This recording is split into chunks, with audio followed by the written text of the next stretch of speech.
The EDUCAS syllabus asks you to be able to speak about F.R. Tennant's anthropic and aesthetic arguments.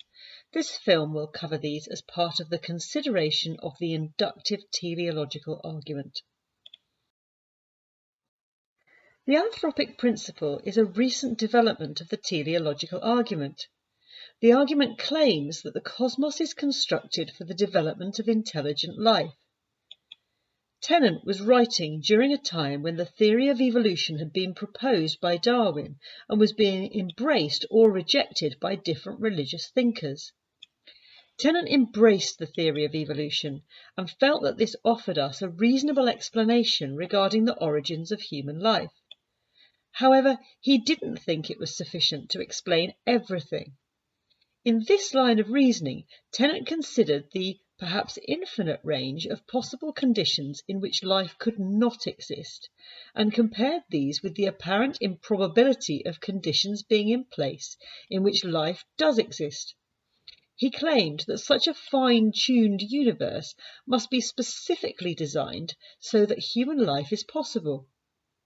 Here, the scientific explanation of the universe is compatible with the design argument because evolution and a cosmic explosion can be seen to be the means by which the designer has employed to bring the universe to this point. Tennant gave 3 arguments to support the idea that there was an intelligent designer behind the universe. Firstly, he felt that it seemed rationally true that God is the designer of the universe because the world is comprehensible to us. We have the capability to understand it.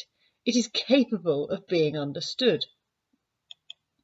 Secondly, it is too unlikely that we would have come about as a result of chance.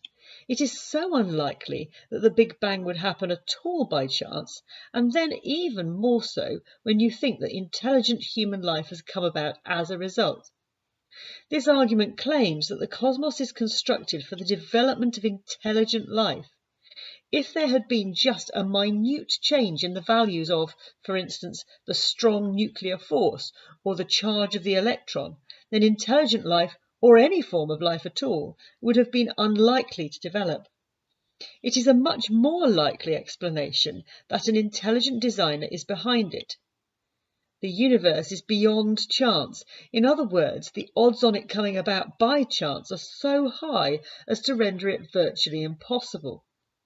Evolution could then be part of God's plan for the world. This denies that there is any chain of coincidences that led to the evolution of human life.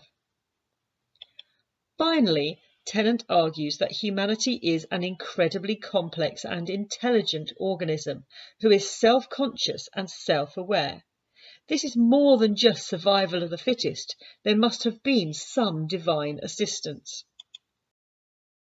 Felt that it would be possible to imagine a chaotic universe in which no rules applied. However, the universe is not chaotic and was designed so that evolution would create an environment that enabled the development of intelligent human life. For Tennant, human life is the culmination of God's plan, or at the very least the current stage in his plan. Nature is clearly designed. In fact, the process of evolution itself is designed, and the evidence for this is the amount of causes that would have had to act together in order to maintain that orderliness in nature. It cannot have come about by chance. Tennant also offered what has become known as the aesthetic argument. He argued that humans possess the ability to appreciate the beauty of their surroundings, to enjoy art, music and literature. Yet such an appreciation is not necessary for the survival of or the development of life, and is therefore evidence of a divine creator. It cannot therefore be the result of natural selection, for certain kinds of beauty have no evolutionary value. Of course, evolution may give an account as to why the peacock or flower is beautiful, but it does not seem to be able to account for what might be termed superfluous beauty, such as a sunset or a landscape. As Tennant said, God reveals himself in many ways, and some may enter his temple by gate beautiful. Some of the beauty of the universe is part of order. The beautiful patterns of the stars, for example, or the changing colours of seasons. Our appreciation of it not only reflects our attraction to that which is aesthetically pleasing, but also our dislike of chaos. Chaos is ugly, and we seek to impose order upon it if it does not occur naturally. Beauty can also be found in things that are not part of the natural world, but which humankind appreciates, although they have no part to play in the survival of the species.